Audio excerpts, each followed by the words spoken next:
This question deals with what's my experience with conflict?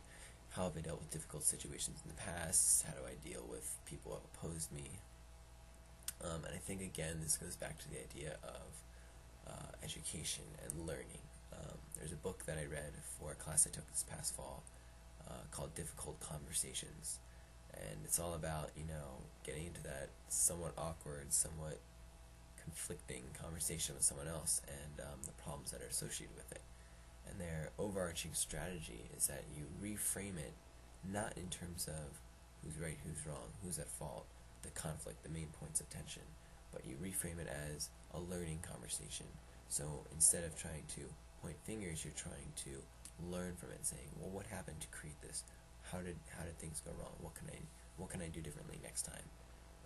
And from our discussion in class, it seems that the only way that this actually works is if both parties are willing to learn. Because if I'm doing all the learning, but someone else is still doing the blaming and accusing, well, good for me, not so good for maybe the both of us, or not so good for the other person. But so my experience with conflict is that growing up and whatever, I have had my conflicts, and I think what's changed in how I deal with it now is that sense of a learning conversation or a learning frame set where I approach things in, how can I learn from this? What can I gain from this? If it's already a pretty low negative situation, again, learning will one-up that and say, okay, well, yeah, we're in this conflict and we want to move forward. Let's learn from what happened. Let's talk about what happened. So communication is also important in my conflict experiences. And let's move forward as a result. And I think in sharing the goals that each person has, the expectations each person has, or institution or state or whatever it may be, that you can create a dialogue and create a dialogue of understanding. And then once you understand one another, you can learn from one another, and you just learn where they're coming from. And if you can ever find a shared vision or a shared goal, world peace, or peace between our countries, or peace between two individuals, that once you find that shared vision, you can then attach yourself to that and feel that you both have come away with gaining something because you've learned something from the situation, and then both move together and collaborate towards creating the solution or the situation that matches both of your goals.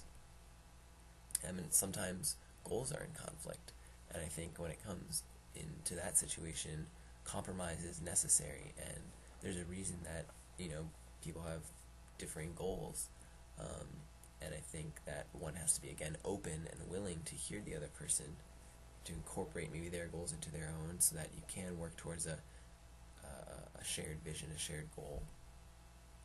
But at the same time, having that communication, having that discourse about why you think certain things, and being open to hearing why the other person thinks their way, that's also going to open you to understanding and shifting your goals. So I guess my main experience with conflict and how I've handled it and how I plan on handling it and do handle it now has been with communication and striving to learn from the other person and learn from the experience and learn from the situation. And those two things brought together create a win-win situation for both parties. So let's work together to fix things.